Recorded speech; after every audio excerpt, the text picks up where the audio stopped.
It's the start of a brand new year and you want to give streaming a go, but you don't really know where to start, or maybe you do and you just need a little bit of guidance. There are many ways to go about this, but for this video I'm going to be talking specifically about being a 3D VTuber using VRM models. To save you some time, I made a little grocery list of items you'll need and whether they are free or not. I highly recommend not making any purchases until you've tried your first model out. The items on the list for this video are on screen now: VRoid Studio, VNyan, VRM Posing Desktop, and Unity. Now, Vtubing is a great way to get into streaming for many reasons, but it can be a daunting task. I've been experimenting with Vtubing for a few months and I have been absolutely loving it. One of my friends, Yogi, has had to suffer through everything that's come with that, including me being very cringe on Twitter. But now he wants his very own VTuber model too, and I figured what better opportunity than this to share what I've learned along the way so you can get started with your journey too. When I started streaming, I started out as a facecam streamer, and other than interacting with my community, my favorite part about streaming has always been doing creative things with it while I'm live. To do that, I learned how to use OBS and StreamerBot, but we'll save that for another video. When I got into VTubing, I was amazed at how complex it could be, and I'll do my best to keep this as short and as simple as possible. So the first thing you want to do is log into Palworld and check on your eggs. Looks like somebody stole my eggs. I guess I'll put a few more in. Now that that's out of the way, the first thing you want to do is figure out a rough idea of what you want to look like. I already knew what I wanted to look like more or less because I had my OC.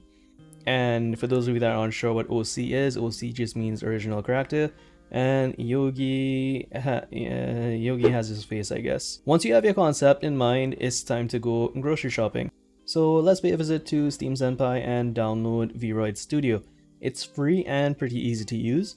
Once you have it installed and all that good stuff, you want to take some time to familiarize yourself with the program.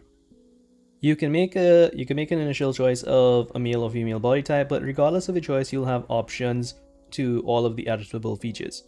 If you like any of the stock hair or clothing options, feel free to use them. But if you want something extra, the next place we're going to head to is Booth when we're finished here.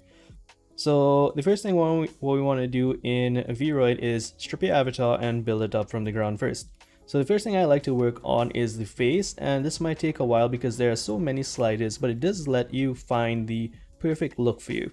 So next thing I want to do is try replicating the little beard thing he has going on there. I'm using a texture I got on Booth. I'm terrible at art, but I'm going to try to fill this in, so bear with me. Sorry, that was too good a joke to pass it. Oh my.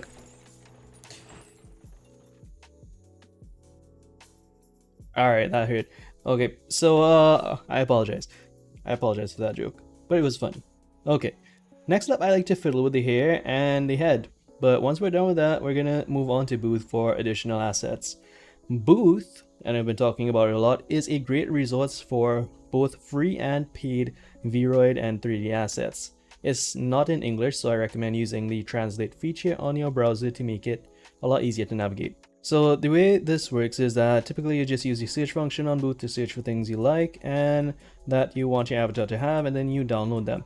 I don't have an artistic bone in my pixelated body, and I cannot stress how important it is to give your artists recognition for their hard work. Like I can't stress this enough.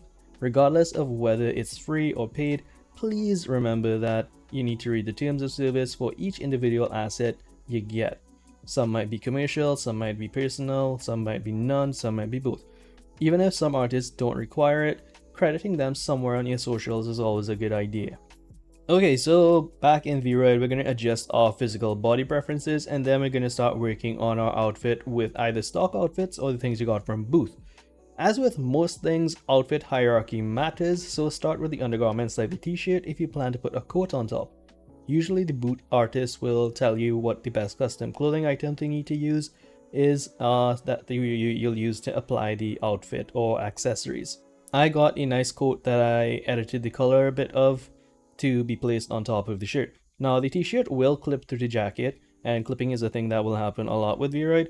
All you need to do is go in and erase the parts that are clipping through to solve the issue.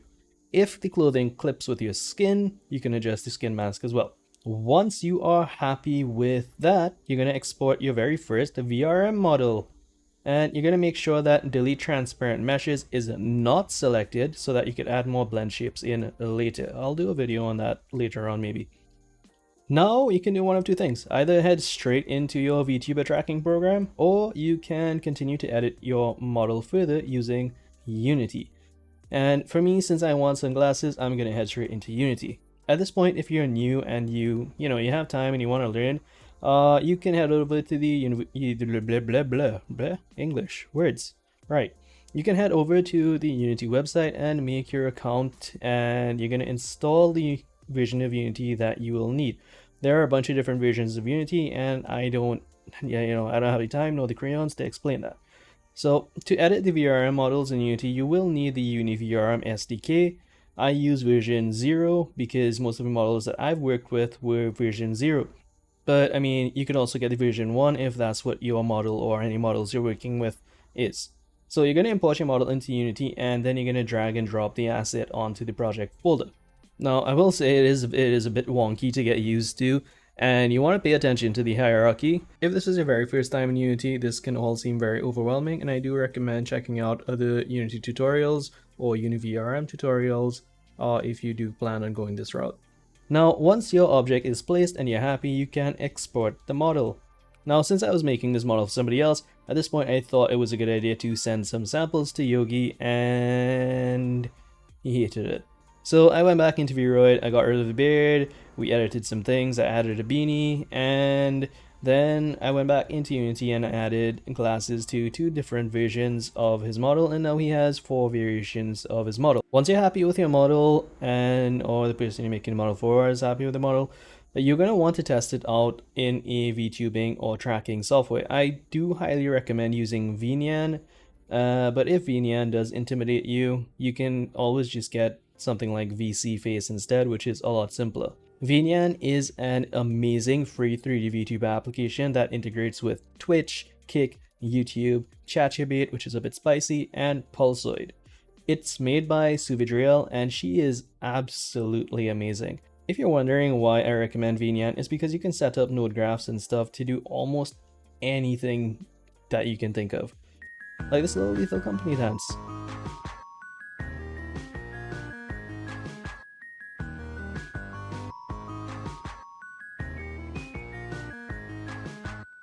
Or this interactive health bar that allows viewers to throw items at you to deplete your health and destroy you.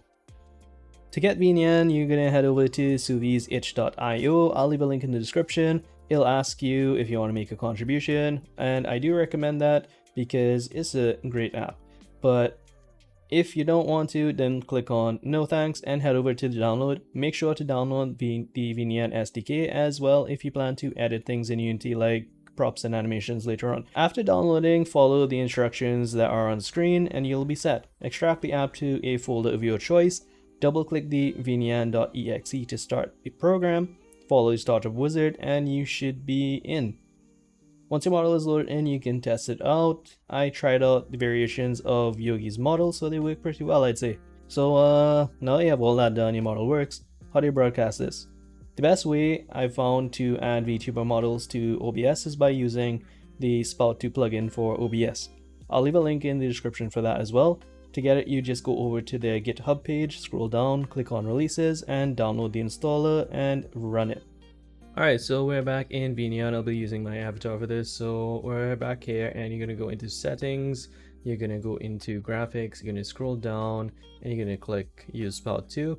Spout 2 name, just leave it as VNyan Spout. And if you've done it correctly, let's go over here into OBS. Don't look at any of my things. You should be able to hit plus. You should be able to see Spout 2 capture, and then you just name it whatever you want. I already have it existing, so I'm just gonna call it VNyan, and okay, and there I am. Alright, if I move that off screen and I move this, so you see, alright, so you see Kafka in my background, and I can do various interactions, right? So like I can make myself do push-ups. It's kind of weird, yeah, I know. Just bear with it for now. and yeah, you can do all sorts of stuff. Like I have a very scuffed redeem for eating food. I would do that. Give me food and would restore some of my health points if somebody throws stuff away. But anyway, you don't need to know all of that. Now, the very last thing on the shopping list that you probably want to pick up is VRM Posing Desktop. Now, this is a paid app, but it is worth the investment. There are other alternatives to it, and I can probably go into them in a future video if you guys want to. But for now, we're going to be talking about VRM Posing Desktop. So you can import your VRM model and you can pose it however you like. You don't even have to use just the stock poses. You could check out the workshop and see whatever other people are using. So because this model has glasses, I decided to use the one that has, you know, the glasses little prop. Now you can see that it doesn't line up exactly with the way my model is made. So you can always just hit customize pose and edit it until you are happy or satisfied or whatever the word you want to use is. So once that's done, you're gonna export it and you have lots of export options. Once you export that, you can bring the exported version into any like photo editing software you have, and you can use it to create promotional things, make stream schedules, make promo items. I said promo twice, but you can make memes with it. You can make lots and lots of memes, and I'm sure you've seen all of the memes all over Twitter. So it's time to make memes. Like, the amount of things you could do with this, the amount of poses and the animations and the ideas and the thing, you know, it just helps to, you know, put a presence for yourself on places that aren't your streaming platform. And with that, I think you're all set on getting started with your very first 3D VTuber model. If you found this video helpful, please give it a thumbs up and maybe drop a comment down below. There are a lot of great people that make dedicated guides on each of the programs that I touched on in this video, so if you want to get more information on any of those, feel free to go check them out. So until the next cringe video that I make, take care of yourselves, much love, many meows, bye bye.